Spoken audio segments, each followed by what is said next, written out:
Salut à tous, une petite aventure sur Football Manager 2020 avec une équipe que j'adore, l'AS Roma. L'AS Roma de Nicolo Zaniolo et Edin Dzeko. Avec quel projet? Je vais vous le dire tout de suite. Mon projet est le suivant. Essayer de faire en sorte, par un recrutement très ciblé et en rapport avec les ambitions du club, c'est-à-dire italien avant tout, et avec éventuellement un peu brésilien, argentin, espagnol à la rigueur. Essayer par une gestion de l'effectif, c'est-à-dire temps de jeu, rapport avec la presse, avec les joueurs. Les finances va être une part très importante.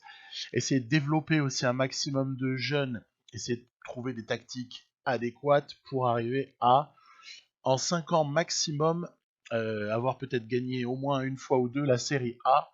C'est-à-dire qu'il faut déboulonner la Juve, hein, c'est quand même pas évident. Plus, allez, être allé au moins une fois en finale de C1, même s'il sait que la cinquième année sous-tendra déjà d'avoir réalisé pas mal de choses avec cette équipe. Donc ce que j'ai fait, j'ai créé mon avatar, il est un peu ridicule, mais c'est fait pour. Et puis ensuite, je suis allé sélectionner ma petite AS Roma dans une partie où, bah, évidemment, en adaptation avec les capacités de ma machine, j'ai sélectionné les championnats additionnels, comme j'ai l'habitude de le faire. Euh, C'est-à-dire que ça permet d'avoir un petit peu plus de joueurs observables, mais je les mets en non jouables, certains championnats, voilà, genre Pays-Bas, Brésil, Argentine sont non jouables. C'est-à-dire que mon coach, le manager que je représente, ne peut pas aller prendre un rôle, on peut le changer en paramètres en cours de partie, mais ne peut pas aller postuler sur un club, en tout cas a priori, sauf changement de ma part. Donc les divisions principales, c'est Italie, France, Angleterre, Espagne et Allemagne.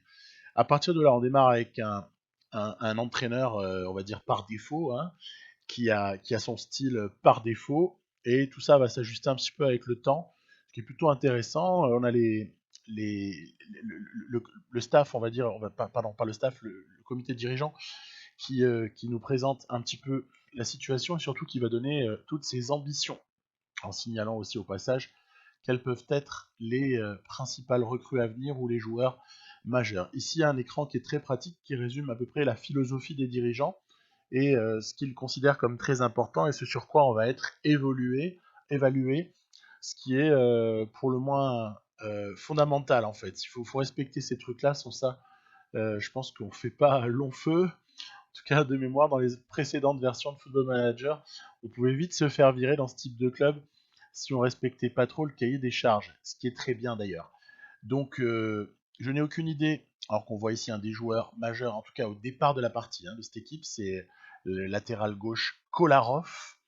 Je prenais un petit peu, comme ça, je fais beaucoup de montage, hein, beaucoup de montage, donc il a fallu s'adapter un petit peu à la nouvelle manière de créer des tactiques, qui est très intéressante.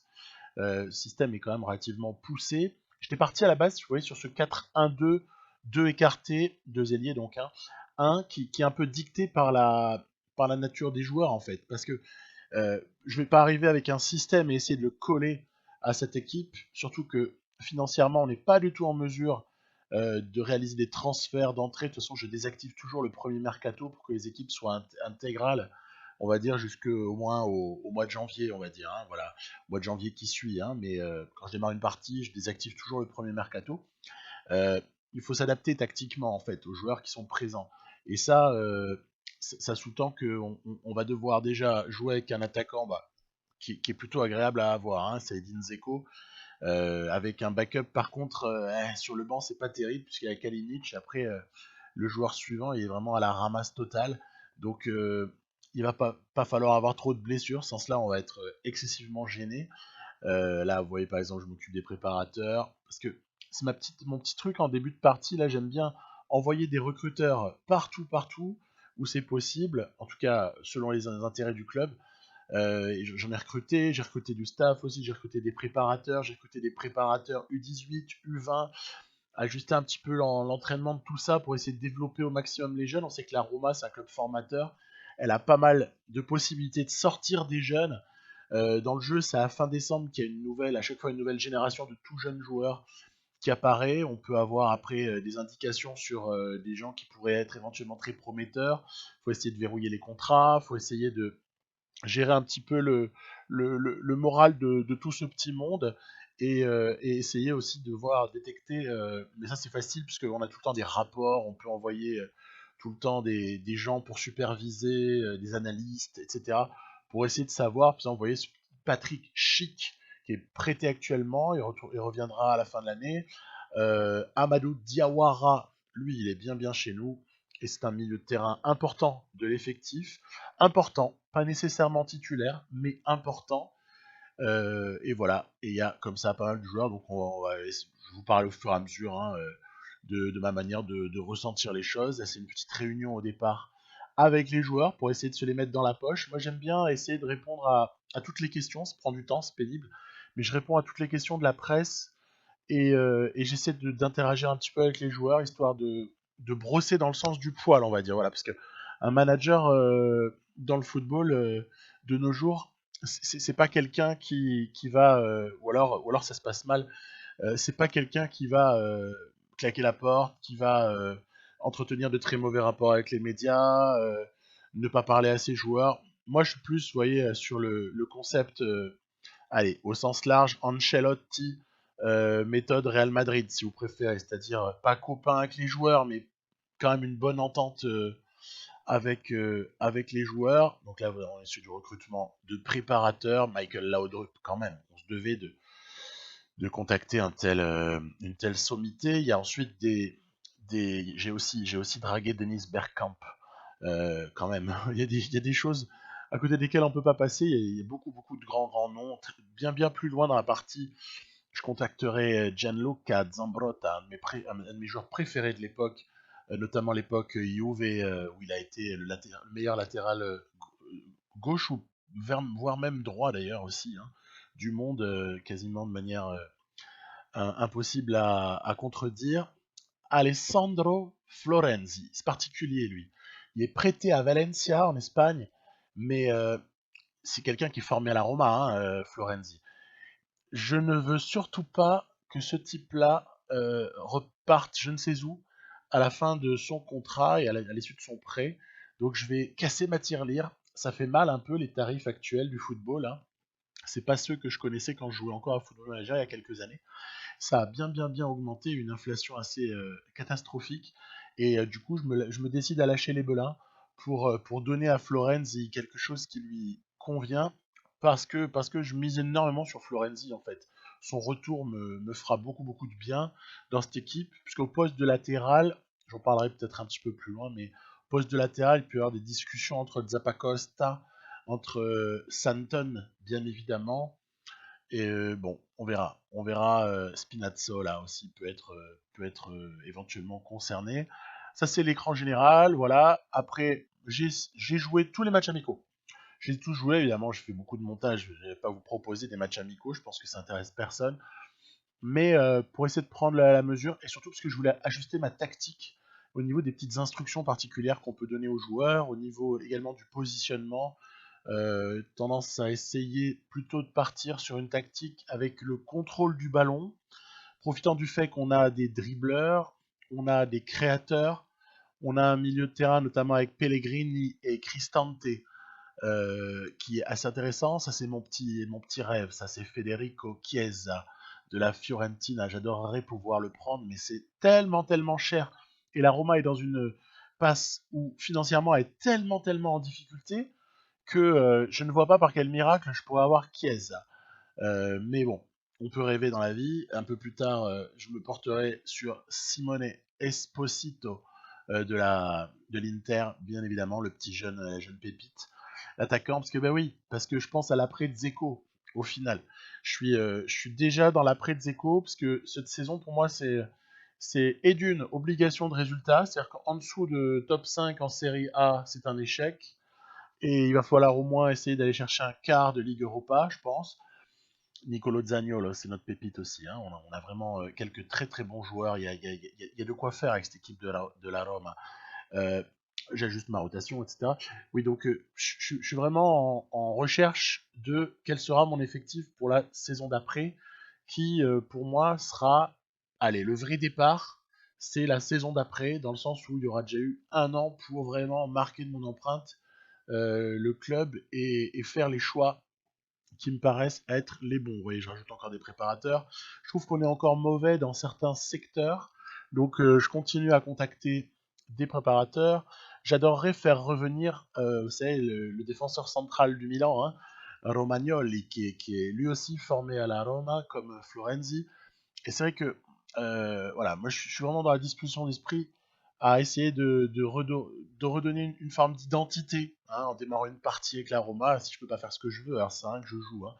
Et donc, ce que je veux, moi, c'est redonner l'identité italienne, l'identité formée au club, à cette équipe, l'identité qui se rapprocherait un petit peu plus de l'esprit, si vous voulez, d'une époque que j'ai adorée, moi, qui est l'époque Totti et avec aussi le successeur, je dirais, sur le plan identitaire de Totti, qui était De Rossi. Voilà, hein, donc Daniele De Rossi, milieu défensif, milieu d'ailleurs très très polyvalent, hein, mais bref, un petit peu plus défensif que d'autres.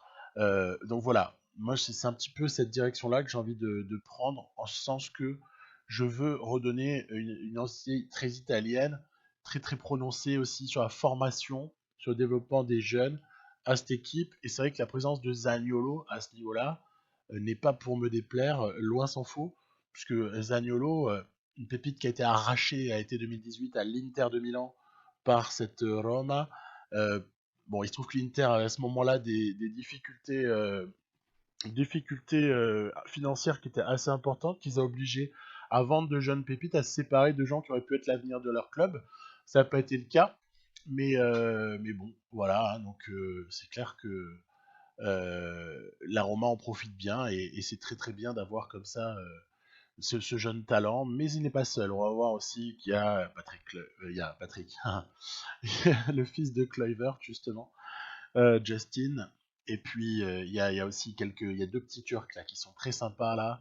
Bref, il y a pas mal à faire. J'ai donné plus de primes sur la Serie A, même si l'objectif de la saison, les dirigeants cherchent à nous faire croire qu'on peut gagner une coupe. Je n'y crois pas beaucoup en fait. Je crois plus sur le championnat pour essayer d'accrocher un top 3 pour aller tout de suite en Ligue des Champions, pour améliorer les choses de manière significative sur le plan financier. Les premiers matchs qui comptent vraiment, premier match de Serie A, après tous ces matchs de préparation, après toute cette introduction, c'est un match où on reçoit l'Atalanta de Bergame. L'Atalanta qui est une très bonne équipe en fait. Hein, il suffit de regarder leurs résultats récents cette saison. Très très belle équipe de l'Atalanta qui a déjà sa qualification en poche pour les quarts de finale de Champions League. Et bon bah, on s'est pris un but à la toute fin. Voilà, par Zapata. On s'est pris un but. On perd 1-0 ce match. C'est une mauvaise entrée en matière, mais je le prends pas mal. Je me dis plutôt que c'est encore le temps d'apprendre et de voir tactiquement à ce stade-là s'il n'y a pas des choses qu'on peut améliorer. Certainement que oui.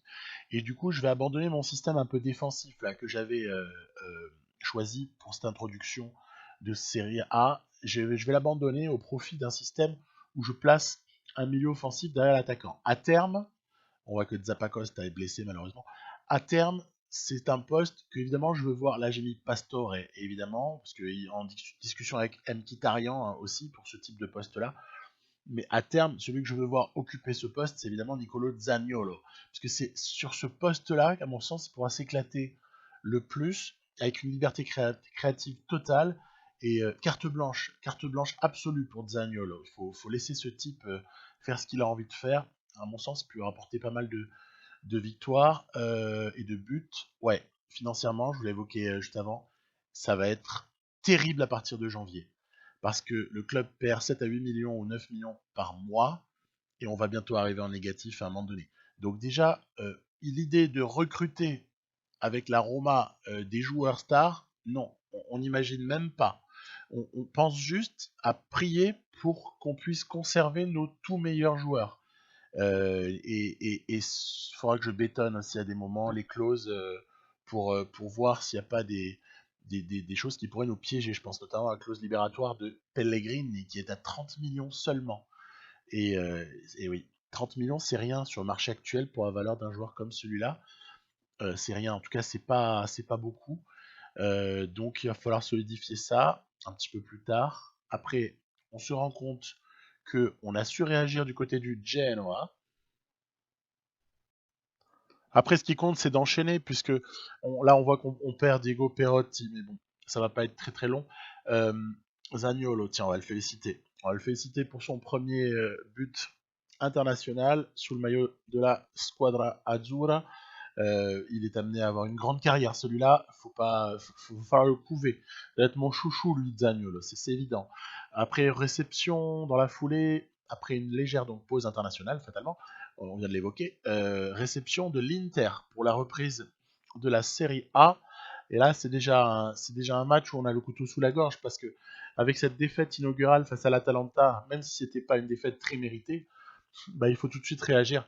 Et il faut réagir, bah, quoi de mieux qu'une grosse affiche pour réagir, rassurer un petit peu les dirigeants, faire plaisir aux supporters.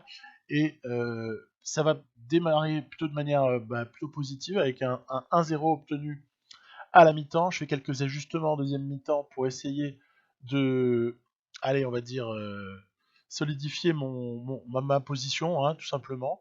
Et après, voilà, on n'a pas besoin de prendre des risques, hein, de toute façon, à ce stade-là. Yes, voilà, le but du break. Et donc voilà, c'est un match qui va être dans la poche et qui va nous permettre de souffler. Petit 3-0 même, hein, c'est assez prestigieux. 3-0 contre l'Inter, même si, bon, allez, je spoil un tout petit peu, l'Inter a des difficultés dans ce début d'année, mais tant mieux, on en a profité, et nous, ça nous a relancé, ça a permis d'enchaîner une deuxième victoire, en plus, c'est un match sans but encaissé, c'est excellent. Dans la foulée, bah oui, je continue à regarder un petit peu, mais là, par exemple, vous voyez, Cristante, si on lui proposait une prolongation, c'est trop cher, c'est trop cher. Je refuse à ce stade-là. Allez, tiens, on fait notre entrée en Ligue Europa contre Lugano, un match à domicile sur lequel je fais tourner. Quand j'ai la chance d'avoir comme ça une équipe qui a la Ligue Europa à jouer et qui vise quand même plutôt le championnat, hein, très clairement, ben c'est vrai que j'ai tendance à beaucoup faire tourner en milieu de semaine sur les matchs faciles surtout. Après on verra qu'un tout petit peu plus loin, c'est le Feyenoord Rotterdam où on va se déplacer. Et là je ferai un petit peu moins tourner. Vous voyez, poste de latéral en général, mais latéral droit en particulier, il est en discussion. Zappacosta, qui est prêté par Chelsea, paraît un tout petit peu meilleur que ne peut l'être Santon, par exemple, hein, ou Spinazzola. Mais Spinazzola nous appartient, ainsi que Santon. Spinazzola est un petit peu plus jeune. Du coup, c'est vrai que la tentation en Football Manager de plutôt essayer de donner du temps de jeu à tes joueurs, les gens qui sont au club et qui sont sous contrat, parce qu'ils représentent aussi une valeur marchande, éventuellement, dans un futur transfert, plutôt plutôt que donner du temps de jeu excessif à un mec qui est prêté au final et qui nous quittera, quoi qu'il arrive, en fin juin de l'année d'après. Donc, pour faire le même raisonnement pour quelqu'un que je fais jouer hein, depuis le tout départ, si vous avez fait attention à mes compos, évidemment, défenseur prêté par Manu, Smalling, Chris Smalling, je le fais évidemment jouer avec Mancini en charnière. Pour moi, c'est une charnière excellente. Donc, ouais, c'est des choix, parce que j'aurais pu faire jouer Fazio, j'aurais pu faire jouer le petit turc Cetin, qui est assez intéressant pour le moins, voire même relancer un petit peu Juan Jesus. Bon, de toute façon, faire des choix. Et c'est vrai que un des très gros fails en ce début d'année là pour moi, ça a été la préparation au niveau du niveau de forme de mon équipe. C'est vrai que je me suis retrouvé à devoir démarrer la Serie A avec un certain nombre de joueurs qui étaient pas encore vraiment préparés. Et donc, ouais, ça c'est quelque chose que je gérais mieux sur les anciennes versions de Football Manager. Et là, je me suis fait un petit peu surprendre, ce qui fait que du coup, je dois rattraper. Vous voyez, dans mes remplaçants, il y a pas mal de rouge au niveau de la deuxième colonne de pourcentage hein, d'évaluation physique. C'est la préparation, niveau de préparation. Ça, c'est un aspect qui est assez important et il peut coûter cher parce qu'après, les types, c'est sûr que s'ils jouent pas assez et ils sont à court de conditions quelque part et de rythme, voilà, à court de rythme, on pourrait dire, et donc fatalement, si vous avez besoin d'eux, bah, ils sont pas vraiment prêts. Ça, c'est le but. Le but énorme signé Kolarov. Après, il y aura un deuxième un petit peu plus tard, voilà, pour une jolie victoire ici sur la Fiorentina. Et ce qui est très rassurant, c'est qu'en ce début de saison, après cette défaite donc contre l'Atalanta, on a quand même réussi à redresser la tête, donc ça me fait plutôt plaisir. Pellegrini, faut faire attention à lui, il faut bien le flatter dès qu'on peut, lui envoyer des petits compliments par-ci par-là, histoire de se le mettre dans la poche. Vous voyez ce petit Sebastiano Esposito que je convoite. Après, il est à l'Inter, hein.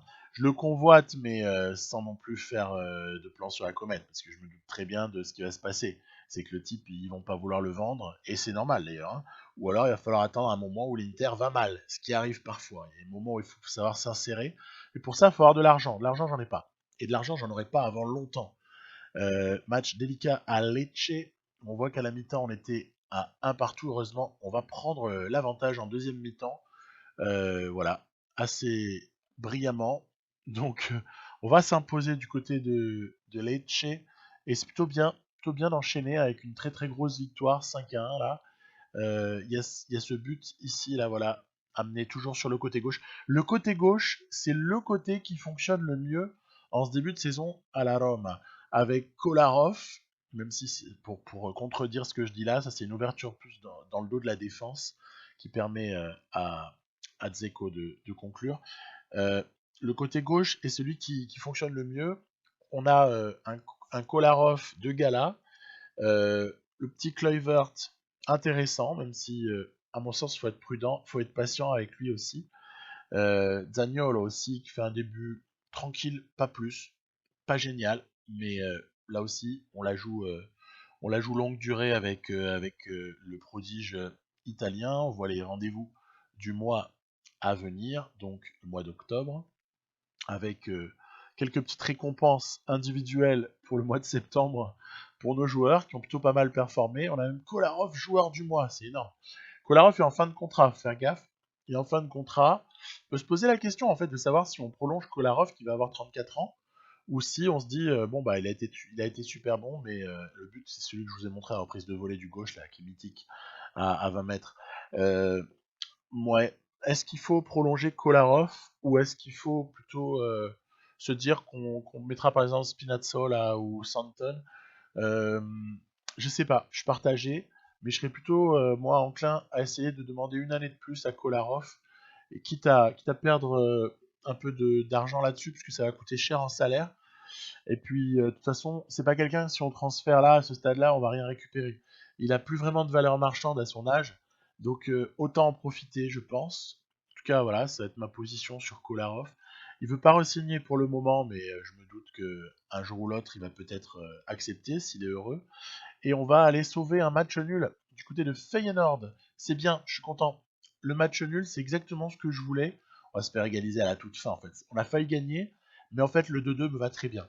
Le 2-2, il me va parce que tout ce qui m'intéresse, c'est la première place du groupe, en fait. Et au-delà de la première place, bah voilà, l'accès à un match un petit peu plus facile pour le premier tour éliminatoire de l'Europa League quand on sera arrivé au printemps. On a encore le temps, mais il faut déjà y penser. Avec ce 2-2 à Feyenoord, un petit 0-0 ou un partout à domicile nous suffirait en cas d'égalité de points pour rester devant eux. Donc comme je fais beaucoup de rotation et que je repose mes joueurs stars sur l'Europa League, je fais jouer une équipe B quasiment, mis à part 2-3 cadres comme Pellegrini ou Kolarov. Mais sinon, il y a presque une rotation en fait. Un coup je mets Pellegrini, un coup je mets Cristante, enfin bref, voilà, j'ai des petites rotations là-dessus. Et donc, voilà. Kluivert, par exemple, il touche pas l'Europa League pour le moment, il se repose, il joue que la Serie A. Zaniolo aussi, c'est pareil. Et d'ailleurs, ça paye. Ça paye. On a arraché ce match contre l'Udinese sur un penalty en fin de match avec quelques choix tactiques. Je sais pas si c'est ça qui a influé ou pas, mais en tout cas, on a été heureux sur la fin de l'emporter. Et vous voyez, voilà, début de saison, allez, pas si mauvais, parce qu'il y a une défaite, mais à part ça, c'est plutôt intéressant. Et voilà, je vais entamer, au cas où il y aurait un peu d'argent qui traîne, je vais entamer une négociation avec l'Inter pour Esposito. Et je vais me baser, puisque j'ai pas d'argent, sur des versements programmés dans le futur. En ce sens que c'est sûr que là, je peux pas aligner une indemnité de transfert. Par contre, on peut promettre de payer dans l'avenir. Et donc, je vais me baser là-dessus. Il va y avoir 10 000 négos et tout ça. Je vous dis pas le truc qui va durer plus de 2 mois. Je vous dis pas l'issue, pour pas spoiler, mais je vais rentrer en égo là pour Esposito pendant hyper longtemps. La logique voudrait qu'ils ne le lâchent pas. Hein, tant qu'ils n'ont pas de problème d'argent, il faut pas qu'ils le lâchent. C'est la logique qui voudrait ça. Après, on verra ce que fait le jeu. Mais Football Manager est un jeu assez logique quand même. Hein. C'est un jeu où on constate pas mal de choses plutôt sympathiques. Victoire assez probante à l'extérieur de la Rome, avec notamment voilà, tous ces dédoublements sur l'aile gauche, avec en plus une tour de contrôle dans la surface. C'est sûr que ça paye. Ça paye. Donc, on est bien positionné. Je vous ai dit, il ne faut pas sortir du top 5. Voilà. Zèbre, hein, c'est la Juve, hein, mais je pense qu'ils ont dû avoir un petit problème de droit et du coup, le jeu n'a pas pu mettre Juventus, mais c'est la Zèbre de Turin. Cherchez l'erreur. On va voir après. Ouais, Esposito, ça continue. C'est le feuilleton. Je vous l'ai dit, ça va durer des mois et des mois. Réception de Prague. C'est l'occasion de faire tourner. C'est l'occasion de faire tourner ici pour cette Roma. On va, voilà, vous voyez, je mets mes Fazio et compagnie là. À mi-temps, c'est délicat, hein. Pourtant, ils ont un rouge. Et à la fin du match, par contre, on a fait la diff sans problème avec une jolie action. Regardez, bam! Voilà, la petite frappe énormissime. Voilà, c'était donc ce qui nous a libérés. Blessure de mon ailier droit, Cengiz Ünder. Il est intéressant, hein, lui. Hein, je peux vous dire que pour les postes de devant, hein, puisque je joue à 3 en soutien de l'attaquant, hein, pour les postes de devant, il est vraiment en discussion avec Mkhitaryan, Pastore, Perotti pour la place restante. Puisque pour moi, Kluivert et Zaniol sont protégés. Ils jouent quoi qu'il arrive, dès qu'ils peuvent. Et Dzeko évidemment en pointe, il n'y a même pas de discussion. Mais par contre, pour la place de troisième avec Zaniol et Kluivert, c'est évident que ça se joue entre Mkhitaryan, Perotti, Pastore et le petit Turc. Et le petit Turc Under, là, il est vraiment précieux. Donc voilà, à voir, à voir. Après, c'est toujours pareil. Hein. Under, il est jeune. Il pourrait peut-être un jour nous rapporter une indemnité de transfert énorme. Donc on a intérêt. Perotti est plus âgé, Pastore également, il a un contrat plus long, Pastore, jusqu'en 2023. Mkhitaryan retournera à Arsenal dès la fin de cette saison-là. Je compte pas des masses sur Mkhitaryan, je vous avoue. C'est pas que je sois pas fan du joueur, je le trouve étincelant, je le trouve vraiment un joueur talentueux, un joueur magnifique, Mkhitaryan. Mais je suis pas fan de son manque absolu de qualité athlétique, en fait. Voilà. J'aimerais au moins qu'il y ait un peu plus de vitesse, etc. Et je suis plus enclin à faire jouer Pastore, en fait. Hein. Donc pour moi, c'est plus entre Pastore et le petit Under que ça se joue devant. Donc voilà, on voit quoi finalement. Cet épisode, c'est là-dessus que je voulais en venir. C'est à ça que je voulais en venir. C'est on a mis en place tout au niveau du recrutement. J'ai recruté plein de jeunes. J'ai supervisé, pardon, le scouting est hyper développé. J'avais pas à le montrer parce que ça c'est assez gonflant en fait, c'est pas très visuel quoi. Mais donc gros boulot de recherche hein, au niveau des recruteurs d'une part. Tactiquement, je pense que j'ai trouvé à peu près mes deux systèmes. En fait, je varie entre ce positionnement d'un meneur de jeu derrière Dzeko avec deux ailiers et en fin de match, quand je veux préserver des résultats évidemment, je commence à faire rentrer le petit Diawara pour venir protéger en sentinelle là, devant la défense. Voilà. Diawara qui a d'immenses qualités. Ici, on voit qu'on a été longtemps en difficulté en fait sur ce match contre Napoli. Et en plus, c'est un derby, c'est important. Hein. Battre Naples, on n'a pas réussi à battre Naples. On a fait ce petit match nul un partout, qui déjà au moins c'est déjà ça. Hein. Comme disait Laurent Blanc une fois, une phrase qui m'avait fait beaucoup marrer. C'est quand on voit qu'on ne peut pas gagner un match, parfois il faut savoir ne pas le perdre. Et ouais. Et ben donc c'est ce qu'on a fait là. Et évidemment, on n'avait pas se quitter avant un petit derby romain, n'est-ce pas? Un petit derby. Alors officiellement, c'est la Lazio qui reçoit, la Lazio qui marche sur l'eau dans ce début de saison. La Lazio qui est juste énorme. Et on se demande un petit peu à quelle sauce on peut être mangé. Alors, allez, on va voir ça. Ça prend du jaune du côté de la Lazio, puisque visiblement ils ont envoyé la boîte à gifles. Il y a même un rouge à mi-temps. Du coup, c'est un derby, hein, c'est chaud, hein, c'est normal. C'est les derbys roumains qu'on a pu connaître il y a quelques années où ça envoyait les deux pieds en avant à 30 centimètres du sol. Voilà. Après, c'est les Italiens, ils sont jamais méchants. Hein. C'est pas comme d'autres, hein, mais ils vont pas non plus assassiner un joueur. Hein, mais beaucoup de paroles, beaucoup de gestes, et quand même pas non plus énormément d'actes, quoi. Euh, Allez, il a peut-être profité de cette supériorité numérique. Je vais tenter mon Vatou en essayant tactiquement faire 2-3 petits changements, etc., etc. Malheureusement, on va pas obtenir mieux que ce match nul, qui n'est pas un mauvais résultat en soi, mais qui nous fait un petit peu voilà, stagner au classement. Du coup, ça permet à la Juve et au Milan, Napoli également éventuellement de revenir, en tout cas de ne pas se faire décrocher. Voilà, on va s'arrêter là pour cet épisode. Bah voilà, vous me donnerez un petit peu vos impressions, vous me direz si Football Manager sur ma chaîne ça vous amuse ou pas, ou si ça vous divertit, voilà, le programme du mois à venir. Et bah, je vous dis voilà, bah, à très bientôt pour la suite probablement des aventures de cette AS Roma, version Nicolo Zaniolo. Bye bye.